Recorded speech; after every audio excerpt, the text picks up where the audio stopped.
পরবর্তীকালে আরও অনেকগুলো রূপকথার গল্প, তারপর সামাজিক গল্প, এগুলো আমরা দেখেছি এবং সমাজের একটা চিত্র ফুটে তুলতে দেখেছি। শাবানার অনেকগুলো ছবি আছে। মানে আমি অন্য দেশের সিনেমার কথা বলছি না, আমি বাংলাদেশের সিনেমা অনেক উন্নত মানের ছিল। সাথে গানের সাথে শিল্পীর কণ্ঠের সাথে নায়িকার ভঙ্গি, এই মিলানোটা এখন আমি পাই না।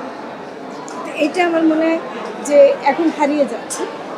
সর্বশেষ একটা মাঝামাঝি সময় আমি বলবো যে আমরা যখন নারী আন্দোলন করতে শুরু করলাম, তখন একটা ছবি আমার কাছে খুব গুরুত্বপূর্ণ মনে হয়েছিল, অঞ্জু ঘোষের সদাগর ছবিটা।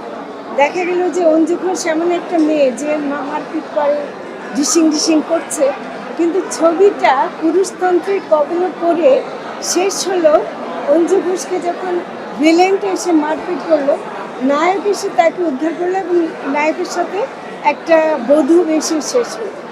এটা হলো আমাদের দেশের পুরুষতন্ত্রের মানে কীভাবে শেষ পর্যন্ত ধ্বংস করে দেয়। অথচ অঞ্জু ঘোষের এই অভিনয় এবং এই ছবিটা করার মধ্যে একটা বড় সাহসের পরিচয় ছিল। এরকম সাহস কিন্তু অনেক ছবিতে দেখা যায়।